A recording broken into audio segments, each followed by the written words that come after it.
कुछ भी ऑर्डर करना है तो हम अमेजोन से कर सकते हैं, फ्लिपकार्ट से कर सकते हैं, ये सुनो, it is because of Jeff Bezos. So is your dream is this big, इसलिए वर्ल्ड का रिचेस्ट पर्सन है। इससे चीज मैं आपको बताना चाहूंगा, मतलब जो मुझे समझ में आई,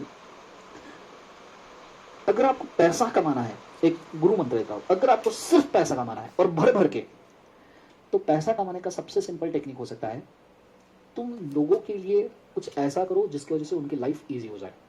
ये किसी भी कंपनी में आप लगा के देख लो, सेम इक्वेशन लगेगा। किसी भी कंपनी में जिन्होंने पैसा बनाया है, जेफ बेजोस पैसा बनाया, उसने लोगों की लाइफ इजी कर दी। जो लोगों को दुकान नुक्कड़ पे अवेलेबल नहीं होता था, जिसके लिए आपको दर दर भटकना पड़ता था, Jeff Bezos made it so easy, phone पे ऑर्डर प्लेस करो, घर पे डिलीवरी आ जाएगा। This how he made the easy. आप कोई भी ले लो, फेसबुक से हमारे कम्युनिकेशन, जो हमारे लोगों के बीच में डिफरेंसेस आते थे, हम कम्युनिकेट नहीं कर पाते, फेसबुक से वो इजी हो गया। व्हाट्सएप की वजह से कितनी चीजें इजी है, you never know, WhatsApp is indivisible part of life. आप सोचो कि आप अभी जो सोच रहे हो वो आपके दोस्त को इमीडिएटली पता चल सकता है। This is terrible as good as telepathy. Because of this हमारी लाइफ इजी हुई है। कोई भी मैसेज आज के डेट में पूरे इंडिया में फैलने के लिए चंद घंटे लगते हैं सिर्फ। This is because our life is being made easy. आप कोई भी रिचेस्ट पर्सन देख लो, वॉरेन बफेट नए नए इन्वेंशंस में इन्वेस्ट करता है, जिस नए नए इन्वेंशंस की वजह से हमारी लाइफ और इजी होती है। That's why Warren Buffett is the richest person.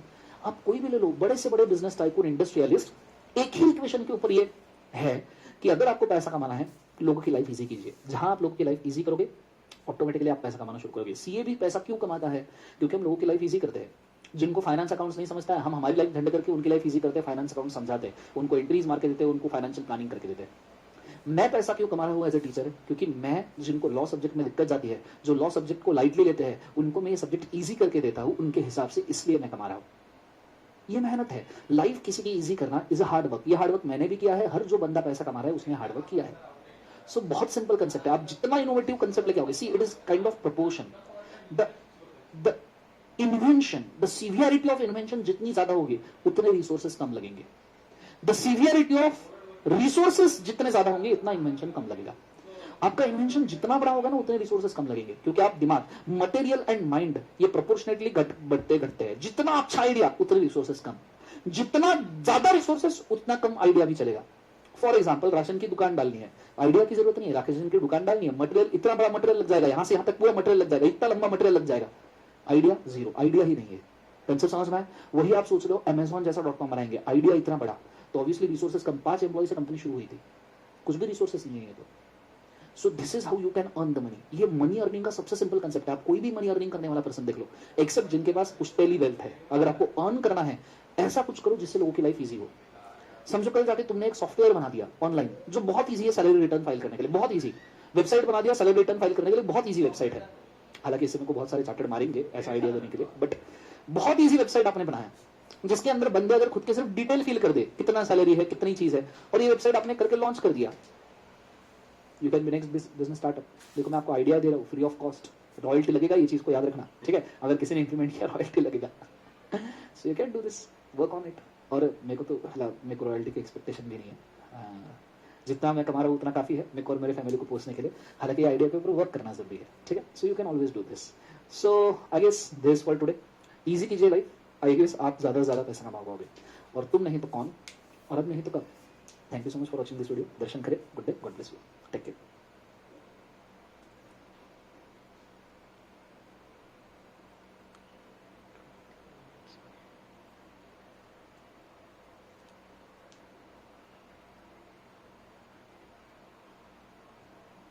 अरे सॉरी, एक चीज रहेगी, आज तो मुझे टास्क देना था। सो मेडिटेशन का वीडियो बाद में आएगा, पहले मैं टास्क देना चाहूंगा, ठीक है? सो लेट्स गो, सोल को ओपन करते हैं एंड विल सी कि आज का तुम्हें टास्क क्या देना है। और आज टास्क की लिस्ट है, उसके बाद में, ठीक है? टास्क का नाम है स्टे हंग्री, ठीक है? It is quite difficult one. इसके लिए मैं थोड़ा सा खुद का एक्सपीरियंस बोलना चाहूंगा, थोड़ा पॉजिटिवली देखने की कोशिश करता हूँ, अच्छे सुनना। जब आप आपके ड्रीम के पीछे भागते हो बेटा, तो लाइफ, क्या आप आपके ड्रीम के पीछे कितने पागल हो? क्या आप टोटली डेडिकेटेड हो? क्या आप सब कुछ दांव पे लगा सकते हो आपके ड्रीम के लिए? लाइफ ये चीजों को टेस्ट करती है। जो बंदा हर चीज सैक्रिफाइस करने के लिए रेडी होता है उसके ड्रीम के लिए, लाइफ पहला प्रेफरेंस उसको देगी। फॉर एग्जाम्पल, आप सीए कर रहे हो, आपका फ्रेंड सीए कर रहा है, उसने सब कुछ सैक्रिफाइस कर दिया, एंटरटेनमेंट सैक्रिफाइस कर दिया, घूमना फिरना सैक्रिफाइस कर दिया, हर चीज सैक्रिफाइस कर दी जो उसके आड़े आती थी, और दिन भर पढ़ता रहा, और आप उतने सैक्रिफाइसेस कर नहीं रहे, तो it is a very simple logic.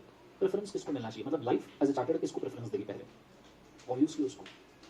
Same goes with every dream of your life. जब भी आप कोई ड्रीम देखते हो तो लाइफ टेस्ट करती है कि आप उसके लिए कितने सैक्रिफाइसेस कर सकते हो। इसमें बहुत सिंपल है, आपके पास जो एनर्जीज है वो लिमिटेड है, आप उसमें से कुछ एनर्जी एंटरटेनमेंट पे लगाओगे, कुछ एनर्जी मूवी देखने पे लगाओगे, कुछ में एनर्जी आप टीवी सीरीज, नेटफ्लिक्स या फेसबुक व्हाट्सएप में लगाओगे, उतनी ही आपकी एनर्जी रिड्यूस होगी और उतनी ही कम एनर्जी आप पढ़ाई पे लगाओगे। पर जो बंदा इस एनर्जीज को कहीं लगाने से सैक्रिफाइस कर रहा है, नहीं मैं नहीं देखूंगा मेरी एनर्जी बच गई, मैं ये नहीं देखूंगा मेरी एनर्जी बच गई, I am conserving my energy and putting it into studies, तो it will blast in there. I know पढ़ाई करने की इच्छा नहीं होती, I am not talking about कि आपकी इच्छा है या नहीं है, I am talking about right thing, what is rightfully done. आपके थॉट प्रोसेस आपको बना लेते हैं कि यार मेरे को पसंद नहीं है, पढ़ाई करना पसंद नहीं है etcetera, but you also know this in the bottom of your heart कि हाँ मुझे पढ़ना चाहिए क्योंकि ये सही है। सो जब भी आप कोई टारगेट सेट करते हो तो लाइफ भी देखता है, लाइफ भी देखता है कि भाई ये खुद की एनर्जी पूरा टारगेट पे लगा रहा है या इसकी एनर्जी डाइल्यूटेड इधर उधर लग रही है, और तब लाइफ प्रेफरेंस वाइज उसको चुनता है जो खुद की एनर्जी पूरी टारगेट पे लगा रहा है, क्योंकि उसकी एनर्जी मोर कॉन्सेंट्रेटेड है। इट इज लाइक एसिड, जितना ज्यादा कॉन्सेंट्रेटेड एसिड होगा उतनी जल्दी वो चीज को जलाएगा। Same with you. इसीलिए लाइफ आप कौन से हद तक के सैक्रिफाइस कर सकते हो ये चेक करता है। मैंने जब मेरा टीचिंग का डिसीजन लिया था, मैं मेरा एक्सपीरियंस ये टास्क आपको दे रहा हूं, मैंने जब मेरा टीचिंग का डिसीजन लिया था तो देयर वाज अ टाइम जब मेरे पास बहुत लिमिटेड पैसा होता था, और उस पैसे को मैं एक तो क्लासेस के लिए यूज कर सकता था, उसके एडवर्टीजमेंट के लिए यूज कर सकता था, उसके क्लास रेंट के लिए यूज कर सकता था, नहीं तो उस पैसे को मेरी लग्जरी और मेरे खाने पीने के लिए यूज कर सकता था। And there was a time जब, one second hold,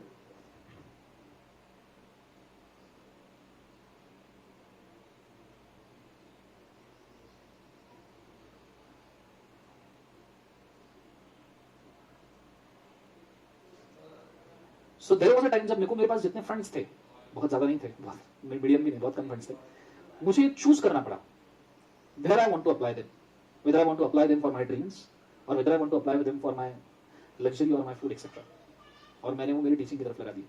so there was a time when I have to sleep hungry, I have to stay hungry, but इससे मेरे अंदर कुछ अच्छे चेंजेस आए। आपको शायद नहीं पता, इंडिया में एक त्योहार सेलिब्रेट होता है हिंदूज में एटलीस्ट, दैट इज एकादशी।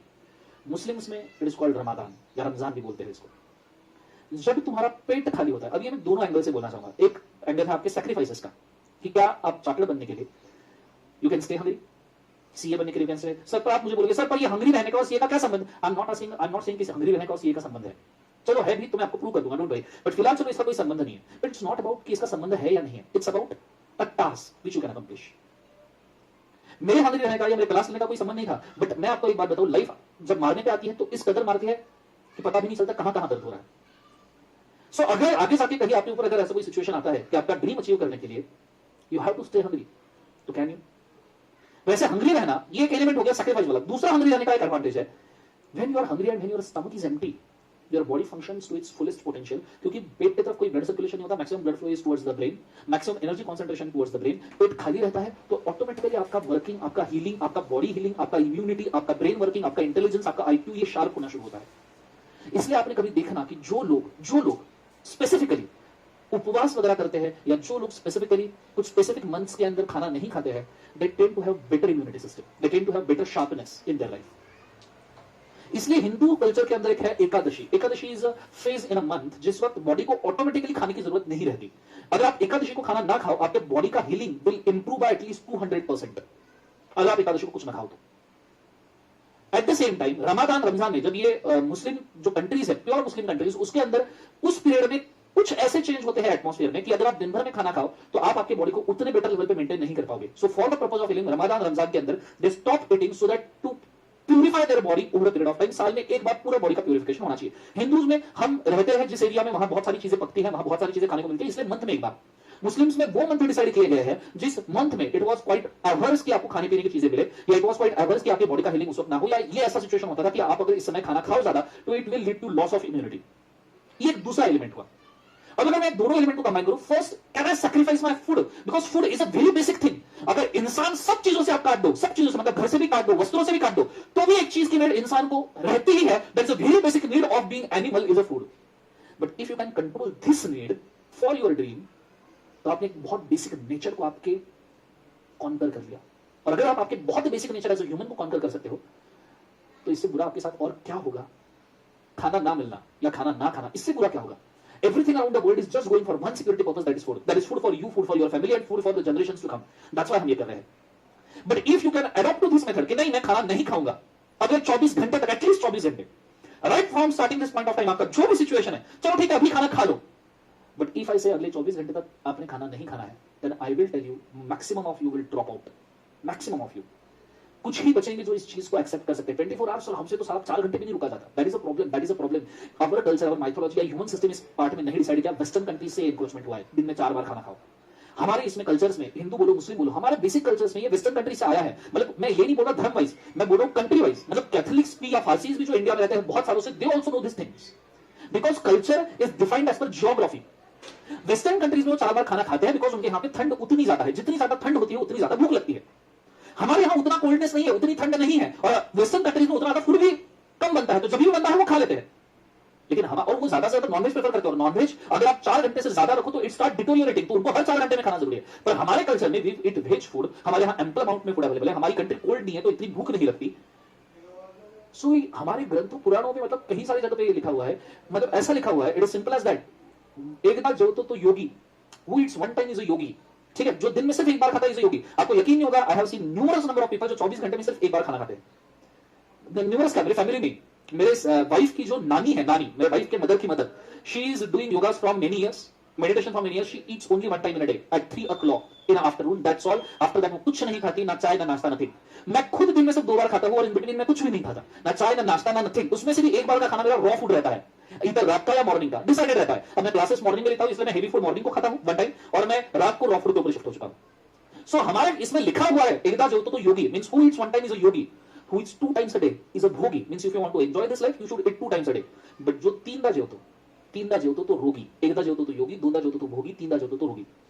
3 बार आपने अगर खाना खा लिया, 3 बार आपने खाना खा लिया तो आप रोगी हो. रोगी means your body will decrease your immunity and you will be very available for all the infections.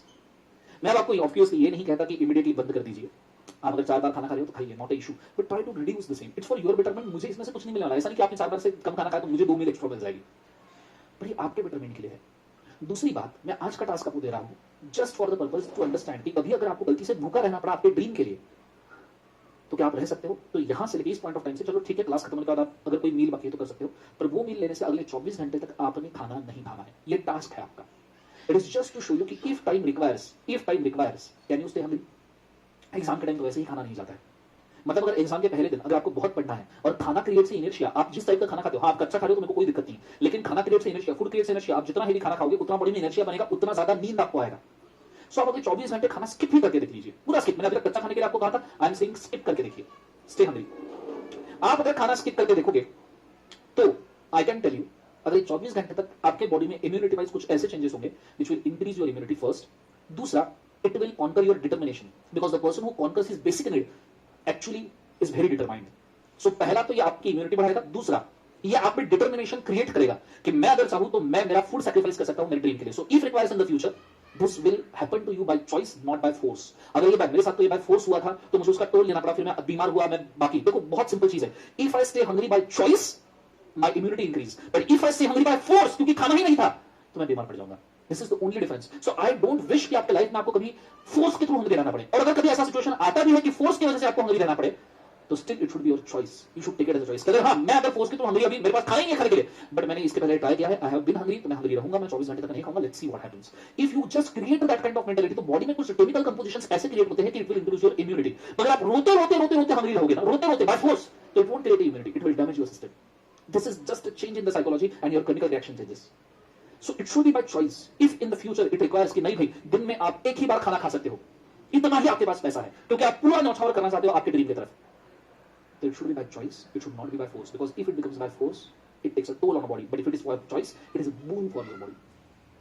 So ये एक आज का टास्क मैं दिखाता हूँ. जो खाना है दिखा लीजिए, कच्चा अच्छा पक्का चीज बटर, जो नॉनवेज खाना है चलो वो भी खा लीजिए, बट यहाँ का मील लेने के बाद अगले 24 घंटे तक यू वोंट डू नथिंग. पहली बात, इससे आपके फैमिली में थोड़ा सा डिस्ट्रेस पैदा हो सकता है. सो प्लीज उनको बताइए कि जो सर हमें पढ़ाते हैं उन्होंने इसके पहले काफी अच्छे टास्क हमें दिए हैं, रॉ फूड ईट करने का टास्क दिया है, उन्होंने ही आज मुझे टास्क दिया है, उन्होंने मुझे बेसिकली समझाया कि ये क्यों करना है. I am trying to do so. Please उन्हें समझाइए, मेरी भावनाएं उन तक पहुंचाइए. मैं नहीं चाहता कि उनका बेटा या उनकी बेटी ये भूखे रहे और मुझे कोसे.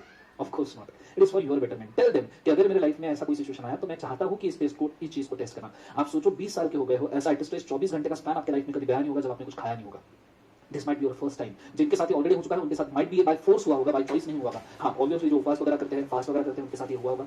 तो वो इस चीज को और एस्केलेट करें। अगर आप एक दिन भूखे रह रहे हो तो एस्केलेट इट टू थोड़ा सा और 36 hours, try this 48 hours, try this if you can.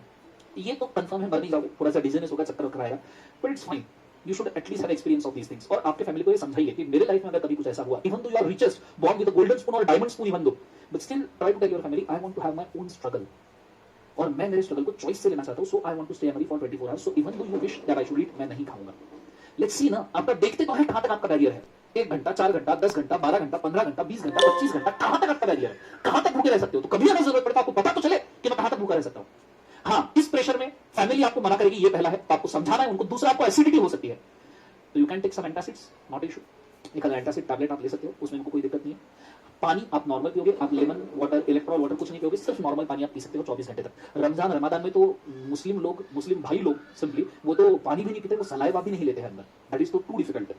मतलब ये तो मुस्लिम लोगों को तो आदत होगी, जो भी लेक्चर्स देख रहे होंगे उनको तो पता होगा। तो let's try to extend it थोड़ा सा।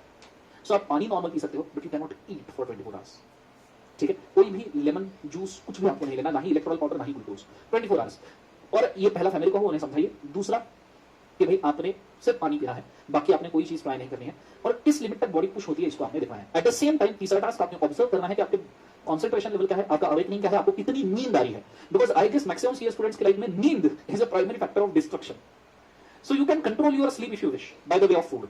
ये आपको पता होना चाहिए। मैं अभी अगर मेरा शेड्यूल आपको मैं आज बोलूं, मैं चलो डिस्क्लोज करता हूं।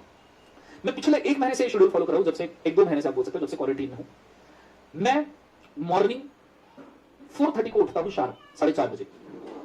पहले मैं हाफ आवर मेरा सब कर लेता हूं, नहाना धोना एक्सेट्रा। हमारा एक योगा का ग्रुप है, साधना ग्रुप जिसको हम कहते हैं, साधना बड़ी। उसके अंदर मेरे कुछ दोस्त है जो मैं नहीं उठा तो मुझे फोन करके उठाते हैं, मैं उठ गया तो मैं उनको फोन करके उठाता हूं, लेकिन 4:30 बजे उठ जाते हैं 2-3 लोग।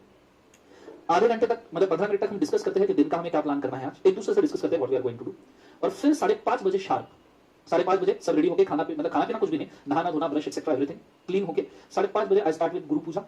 जो मेरा पूजा नहीं चाहता आप ये सब समझो, बट गुरु पूजा नॉर्मल 2-3 जो मुझे पूजा करनी होती है, आई डू दैट 5:30 से लेके 6, 6:15 तक। 6:15 से लेके 7:15 बजे तक nearly I do yogasanas daily, या फिर सूर्य शक्ति, सूर्य क्रिया या सूर्य नमस्कार, इसमें से कोई चीज करता हूँ 1 घंटे तक। 7:15 से लेके नियरली 8 बजे तक आई डू सम प्राणायाम क्रिया, शक्ति चलन क्रिया, which is elite प्राणायाम क्रिया, I can not tell you which one, so I do that. Then 8 o'clock के बाद में मैं 8, 8:30 बजे से, अगर देखो 8 बजे, तो I do some Shambhavi Mahamudra and some kind of kriya जो मुझे और करनी होती है, मेडिटेशन, प्रॉपर वाला मेडिटेशन, बिकॉज पहले योगासना, फिर प्राणायाम और फिर मेडिटेशन नॉर्मल वाला, वो मैं करता हूँ। इसीलिए 8:30-9 बजे के बाद आई स्टार्ट टीचिंग। इसलिए आप देखना कभी भी मेरा जो लेक्चर का समय वो टेंटेटिवली 8:30 के आसपास का रहेगा, कि मैंने 8:30 बजे या 9 बजे पढ़ाना शुरू किया होगा। वो इस वजह से क्योंकि उतनी सारी क्रियाएं करके मैं आता हूँ। आप देखना जो मैं आपको समय देता हूँ स्टार्टिंग में लिखने के लिए, उसको देखना क्या समय होता है। ठीक है, तो मैक्सिमम 8:30-9 बजे का मॉर्निंग का समय आपको फिलहाल दिख रहा होगा। ठीक है, कभी चेंज हो जाए तो मुझे मैसेज मत कर देना, सुरेश कैसे चेंज हो गया, सो सॉरी। ये कभी अगर ऐसा होता है कि मैं थोड़ा सा बीमार वगैरह फील कर रहा हूँ, हीलिंग पावर थोड़ा कम हुआ है, या पहले रात को काफी काम किया है, स्ट्रेस हुआ है, तो ऐसे केस में दूसरे दिन थोड़ा साधना स्किप मॉर्निंग करके मैं इवनिंग आता हूँ, पर normally I do in the 99% morning में होता है। फिर मैं 4 घंटे तक एट स्टेज लेक्चर लेता हूँ आपके सामने, जिस वक्त मैं सिर्फ पानी पीते रहता हूँ। और फिर मैं दोपहर को 11:30, मतलब 8:30 बजे लेक्चर शुरू करता हूँ, तो 12:30 बजे I eat first time in a day. Morning से मैं कुछ भी नहीं खाया, ना चाय, ना कॉफी, ना कुछ, अभी भी सेम सिचुएशन में। हाँ, बहुत ही ज्यादा भूख लगी तो मैं क्लास के पहले खा लेता हूँ, लेकिन ऐसा नॉर्मली नहीं होता। तो मैं 12:30 बजे खाना खाता हूँ, वो खाने के बाद स्ट्रेट अवे शाम को 7:30 या 8 बजे में खाना खाता हूँ, रात को 11 बजे के आसपास में सो जाता हूँ। तो मेरा 5-6 घंटे का नींद टेंटेटिवली हो जाता है, जो और रिड्यूस हो सकता है अगर मैं दिन भर रॉ फूड खाऊं तो। उतना है, मेडिटेट करता हूँ, दिन भर रॉ फूड खाऊं, तो I can reduce it down to 3 hours, 3.5 से 4 घंटा I can reduce it down अगर जरूरत पड़े तो। That is also one of the task जो अभी नहीं आगे आएगा, which is combine of all of this. So ये मेरा शेड्यूल है। और कभी एकादशी वगैरह रही तो I take a fast for entire 24 hours, क्योंकि एकादशी है वो, it is a process of healing your body. So this is my schedule, और ये मैं कितने महीनों से कर रहा हूं। इसके पहले शेड्यूल अलग था, पर ये पूरी प्रोसेस ऐसी थी। तब ऐसा था कि मैं रात को 1-2 बजे तक जागता था, तो सवेरे थोड़ा सा 7-8 बजे उठता था, पर प्रोसेस ऐसा ही चलता था। So we have reasons for the starving to stay hungry. First, can you dedicate it for your passion? First thing, first question. Second, you should do it by choice, is the second question. ठीक है, and ये आपकी immunity बढ़ाएगा, आपका focus बढ़ाएगा। If you do it every month one time you can surely do it, तो over the period of time आपके life के चेंजेस आपको दिखना शुरू हो जाएंगे। साथ में अगर आप इसको किसी गॉड या गॉडेस से अटैच कर लो तो थोड़ा एक डिवोशन वाला एरिया भी आएगा। Devotion is a thing which creates a sweetness in life. नहीं मैं हंग्री रहूंगा या मैं इसके लिए हंग्री रहूंगा, नहीं गॉड के ऊपर भरोसा, मॉम डैड के लिए, मैं मेरे मॉम के हंग्री रहूंगा उनकी अच्छी सेहत के लिए, मेरे डैड के लिए हंग्री रहूंगा उनकी अच्छी सेहत के लिए। ये भी तो उपवास फास्टिंग हो सकता है कि मैं मेरे मॉम डैड के अच्छे के लिए हंग्री रहूंगा। Once you create this kind of devotion, तो अंदर एक स्वीटनेस आता है कि I am doing something good for my mom dad. You can also do this. आज तक के लोगों ने भगवान के लिए उपवास किया, हम हमारे मॉम डैड के लिए नहीं कर सकते? जरूर कर सकते हैं। सो हर मंथ में एक बार मॉक ड्रिल के लिए 24 घंटा, कैन यू डू दिस?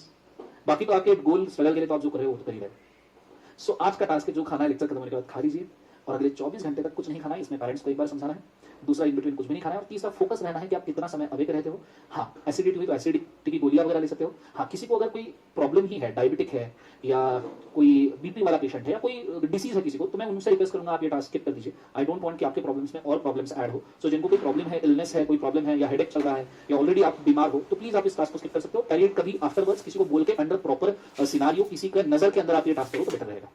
ठीक है, सो आई होप ये आपके लिए काम में आएगा। यहाँ एक पैराग्राफ लिखा है जो आप पढ़ सकते हो, जिसकी चीजें मैंने आपको, हम इतना खा, वैसे आपने ब्रेक करना है, stay hungry because of bad situation होगा, उसको भी अगर आप करो तो प्लीज मुझे मैसेज करना, I will be very happy. ठीक है, ठीक है, कल मिलते हैं।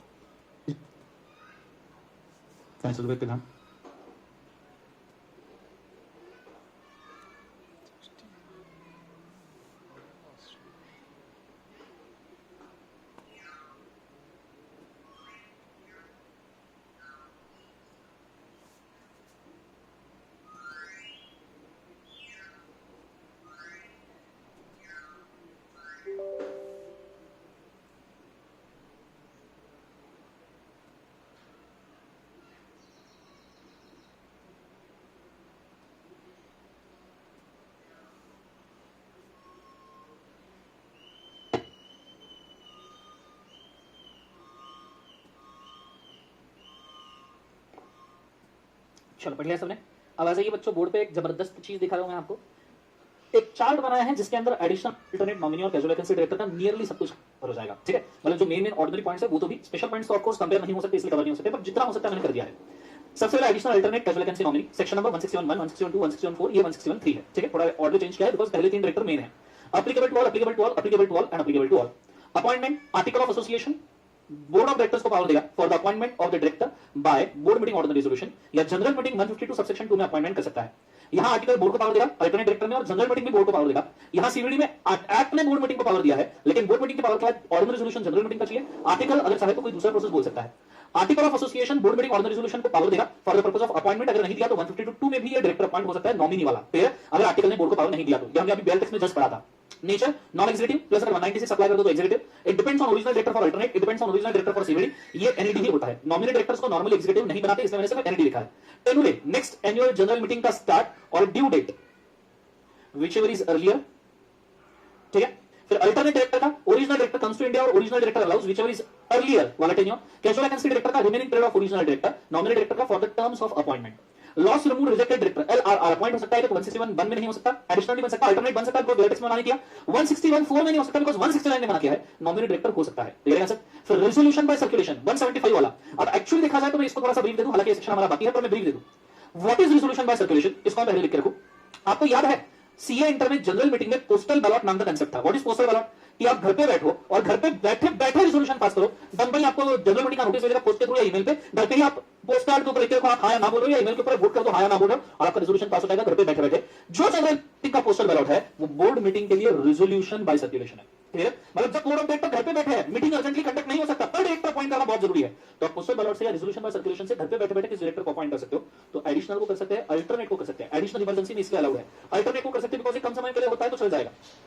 आप कैजुअल वैकेंसी को नहीं कर सकते, आपको इसको बोर्ड मीटिंग में ही लेना पड़ेगा। You have to pass board meeting, आपको बोर्ड मीटिंग लेना ही पड़ेगा, कंडक्ट बोर्ड मीटिंग और रेजोल्यूशन पास करना ही पड़ेगा, बिकॉज ये वो डायरेक्टर है कि जो काम छोड़ के गया है, तो यू हैव टू डिस्कस। क्यों आप इसको बोर्ड मीटिंग में करोगे? क्योंकि यू हैव टू डिस्कस कि क्या प्रॉब्लम है क्या नहीं है। क्लियर है सर? और एंड में नॉमिनी डायरेक्टर को भी आप 175 में क्लियर कर सकते हो। फिर ओरिजिनल डायरेक्टर अगर आईडी रहा तो एडिशनल के लिए कोई प्रोविजन नहीं है, पर अल्टरनेट आईडी होना चाहिए, नॉमिनी भी आईडी होना, सॉरी कैजुअल वैकेंसी आईडी होना चाहिए, नॉमिनी के लिए एप्लीकेबल नहीं है। ओरिजिनल डायरेक्टर वन वुमन रहा तो एडिशनल का कोई लेन देन नहीं है, डेजिग्नेटेड वुमन डायरेक्टर रहा तो अल्टरनेट वन वुमन होना चाहिए, सीवीडी में डेजिग्नेटेड रहा तो वन वुमन होना चाहिए, नॉमिनी में कुछ भी एप्लीकेबल नहीं है। तो एक ऐसा चार्ट है जो सिर्फ आपको ये बताता है कि इतने सारे प्रोविजन आपको किस तरीके से टैकल करना है। क्लियर है सर? इसके एडिशन में अब जरा आ जाइए नीचे, यहाँ मैंने कुछ एग्जांपल देकर रखे हैं जिसको मैं कहता हूं one in another chart. One in another chart मतलब एक के साथ दूसरा डायरेक्टर कैसे मिक्सअप हो सकता है। अब बड़े अच्छे से ध्यान देना, ये थोड़ा सा मुश्किल है। Ready, let's go. हमने ओरिजिनल डायरेक्टर अपॉइंट किया, किसको अपॉइंट किया? ओरिजिनल। उसको अगर वर्कलोड आ गया, इमरजेंसी आ गया, तो हम किसको अपॉइंट करेंगे? एडिशनल। अगर वो डायरेक्टर लीव पे चला गया मोर देन 3 मंथ्स, अब कौन लीव पे चला गया? अगर ओरिजिनल डायरेक्टर, बड़े अच्छे सुनना, मुंडे मुंडे को स्ट्रेट बैठो। ठीक है, नया कंसेप्ट है, इसके लिए आपको एक्सेप्ट करना पड़ेगा जो मैं बोल रहा हूं। ठीक है, अदरवाइज ये समझ में नहीं आएगा। और इंस्टीट्यूट ऐसे सवाल पूछी है, मैं आपको एक सवाल भी दिखाऊंगा जो इंस्टीट्यूट ने ऐसा पूछा है। ठीक है, आइए। ओरिजिनल डायरेक्टर को अपॉइंट किया, उसको वर्कलोड आया तो हम एडिशनल अपॉइंट करेंगे, क्योंकि वर्कलोड आया है, वर्क प्रेशर आया है तो एडिशनल अपॉइंट करेंगे। फिर लीव पे चला गया, अगर ओरिजिनल डायरेक्टर लीव पे गया तो एएलडी आएगा, एडिशनल डायरेक्टर अगर लीव पे चला गया तो भी आप उसके जगह पे एएलडी अपॉइंट कर सकते हो। फॉर एग्जांपल हमने एडिशनल डायरेक्टर अपॉइंट किया, जस्ट एजीएम खत्म होने के बाद, एजीएम खत्म हो गई उसके 1 महीने बाद एडिशनल डायरेक्टर आया, वो अब अगले एजीएम तक रहेगा, अगले एजीएम तक रहेगा, उसमें से मतलब नियरली 11 एक महीने रहेगा, उसमें से 4 महीने का उसने लीव डाल दिया, तो क्या एएलडी आ सकता है? हाँ, क्योंकि इमरजेंसी कभी भी आ सकता है, एडिशनल को चलेगा। दूसरा एग्जांपल, ओरिजिनल डायरेक्टर को अपॉइंट किया, वर्कलोड आया, एडिशनल अपॉइंट किया बोर्ड मीटिंग में, मर गया। कौन मर गया? ओरिजिनल डायरेक्टर मर गया तो सीवीडी आएगा, एडिशनल डायरेक्टर मर गया तो दूसरा एडिशनल डायरेक्टर आएगा। यहाँ पे सीवीडी नहीं आएगा, एडिशनल डायरेक्टर की जगह पे सीवीडी नहीं आता, दूसरा एडिशनल आता है, because additional director board meeting में अपॉइंट होता है। हमने देखा था जो डायरेक्टर जनरल मीटिंग में अपॉइंट होता है उसी के लिए सीवीडी आता है, ये हमने सेंटेंस पढ़ा था, सेकंड पॉइंट था हमारे चार्ट में कि जो डायरेक्टर जनरल मीटिंग में अपॉइंट होगा उसी के लिए सीवीडी आएगा। यहाँ एडिशनल डायरेक्टर बोर्ड मीटिंग में अपॉइंट है, इसलिए सेकंड एडिशनल डायरेक्टर आएगा। फिर तीसरा, ओरिजिनल डायरेक्टर था, मर गया, सीवीडी आएगा, लीव पे चला गया, अगर सीवीडी लीव पे चला गया तो उसके जगह पे एएलडी आ सकता है। क्लियर है आंसर? देखो मैं मिक्स करके करके बता रहा हूं, आपको इसको सोचना पड़ेगा, हो सकता है आपको ट्रेस करके पीछे जाना भी पड़ेगा, पर अच्छे से समझेगा इसको, ठीक है? छोड़ना मत। ओरिजिनल डायरेक्टर था, 3 महीने से ज्यादा लीव पे चला गया, एएलडी आएगा। डेथ हो गया, ओरिजिनल डायरेक्टर का डेथ हुआ तो सीवीडी आएगा, एएलडी का अगर डेथ हुआ तो सेकंड एएलडी आएगा, ठीक है? एएलडी का डेथ हुआ तो सेकंड एएलडी, उसके जगह पे सीवीडी नहीं आएगा, क्योंकि एएलडी भी कौन से मीटिंग में अपॉइंट होता है? बोर्ड मीटिंग, और हम सीवीडी तो सिर्फ जनरल मीटिंग के लिए अपॉइंट करते हैं। क्लियर है आंसर? ये चीज को आपने याद रखना। ओरिजिनल डायरेक्टर था, वर्क हो रहा है बहुत ज्यादा, एडिशनल डायरेक्टर आएगा, लीव पे चला गया more than 3 months, original leave पे गया तो एएलडी, एडिशनल लीव पे गया तो एएलडी, मर गया, ओरिजिनल मर गया तो सीवीडी, एडिशनल एएलडी मर गया तो सेकंड एएलडी, एडिशनल मर गया तो सेकंड एएलडी। तो ये आप मिक्स कर करके केसेस बना सकते हो। एक इंस्टीट्यूट ने सवाल पूछा है जो बहुत खतरनाक है, ये आपके एग्जाम में आ सकता है, बहुत फेवरेट सवाल है इंस्टीट्यूट का, 2 बार पूछा इंस्टीट्यूट ने। ओरिजिनल डायरेक्टर था, वो मर गया, उसके जगह पे भी कैजुअल वैकेंसी।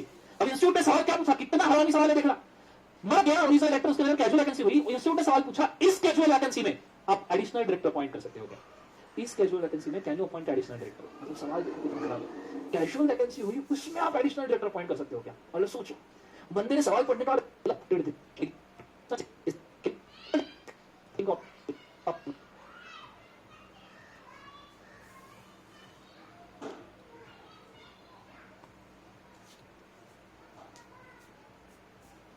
और उसके बाद में आपका सीख रहा एग्जिस्टिंग लेक्चर के साथ शुरू हो। चलिए, हम वाइंडिंग अप चैप्टर को सेकंड चार्ट रिवीजन में नहीं लेने वाले, मतलब मैंने इसके ऊपर काफ़ी सोचा, 2 दिन वैसे भी कोई काम नहीं था, आज बैठे थे तो काफ़ी सोचा। मैंने सोचा कि आप बूस्टर रिवीजन को वाइंडिंग अप में मत लो, आप सिर्फ मतलब सेकंड चार्ट रिवीजन में मत लो वाइंडिंग अप चैप्टर को, आप सिर्फ बूस्टर से ही उसको रिवाइज करो, क्योंकि चैप्टर का वेटेज है, आया तो भी 5 से 10 मार्क, वो भी आया तो, और चैप्टर के अंदर आप सेक्शन के नंबर्स देख सकते हो, चैप्टर के अंदर आप सेक्शन के नंबर्स देख सकते हो जो बहुत सारे, ठीक है? So it is quite difficult कि आप इसका पूरा सेकंड चार्ट रिवीजन प्रिपेयर करो और फिर दोनों से रिवाइज करो। सो मैं बेसिकली सबको, हाँ जो करना चाहता है सेकंड चार्ट रिवीजन कोई दिक्कत नहीं, मैं पीछे नहीं बोलूंगा, उसको हटने के लिए नहीं बोलूंगा, बट मेरे हिसाब से अप्रोप्रिएट है कि बाइंडिंग अप चैप्टर, वैसे भी सेकंड चार्ट रिवीजन आप ही प्रिपेयर करते हो, मेरे को तो उसमें इतना काम नहीं होता है, बट फिर भी मैं स्पेसिफिकली वाइंडिंग अप चैप्टर जो बहुत बड़ा और प्रोसीजरल चैप्टर है, आपने पढ़ते हुए आपकी वाट लग गई होगी, आई कैन अंडरस्टैंड, और वो भी तब जब इंटरएक्टिव क्लास का मैंने रिकॉर्डिंग आपको दिया था तभी भी, तो पढ़ते हुए ये चैप्टर बहुत वो कहते हैं ना फ्यूटाइल, एक मोनोटोनस वाला काइंड ऑफ चैप्टर है, तो हम इसको सिर्फ बूस्टर रिवीजन से रिवाइज करेंगे और उसका आप सीखना का लेक्चर कंप्लीट कर सकते हैं, ठीक है? चलो स्टार्ट करते हैं, कॉन्सेंट्रेट करना अच्छे तरीके से, ध्यान देना।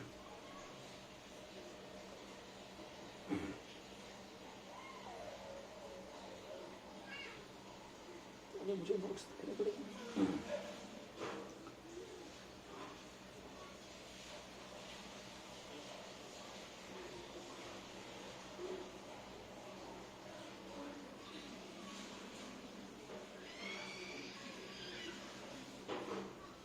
हमारे फॉरेन कंपनी का रिवीजन हो चुका था ना, हाँ, सेकंड चार्ट भी हो गया था, right?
Company content reasonable opportunity of being heard देना चाहिए, या फिर submission 6 rotation on rotation retirement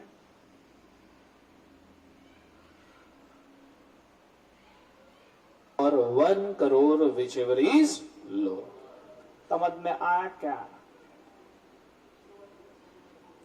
Asset management company is a group of professionals. What is question? What is asset management company? It is a group of professional people gathered together to take a huge amount from various entities and to invest in the stock market and give the returns. ठीक है? इनको stock market के भेड़िए बोल सकते हो आप, जो जिंदगी में खाते पीते सोते जागते उठते बैठते सिर्फ स्टॉक मार्केट करते रहते हैं। क्लियर है?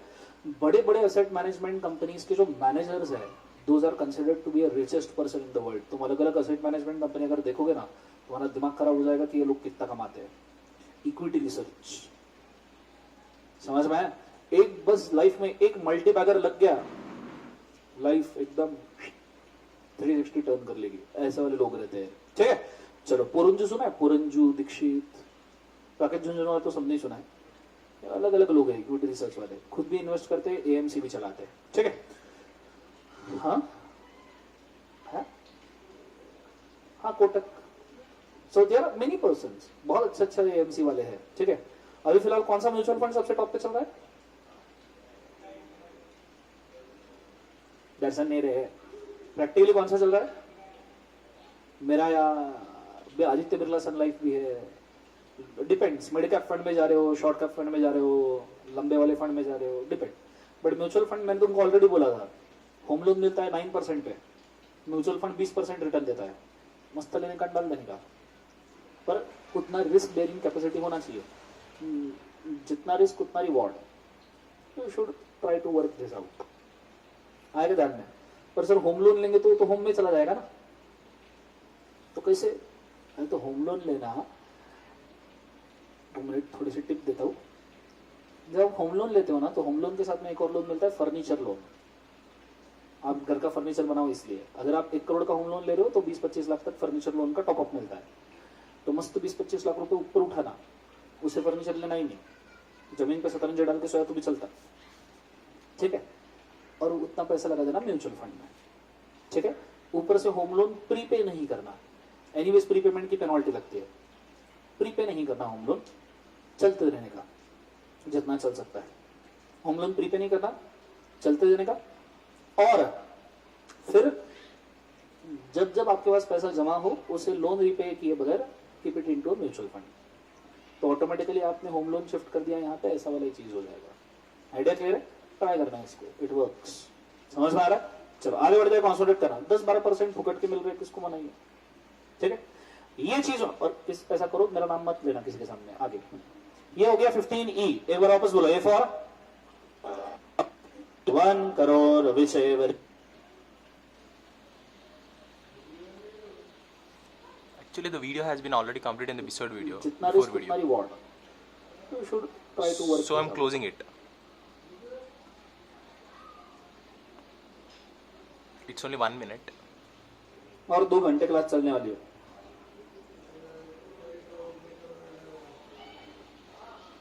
लेट्स गो, स्टार्ट करते हैं। हाँ बोलो। ओके, सवाल है सर आप कोई चार्ट वार्ट बना के देने वाले हो क्या? नहीं। पूछो क्यों?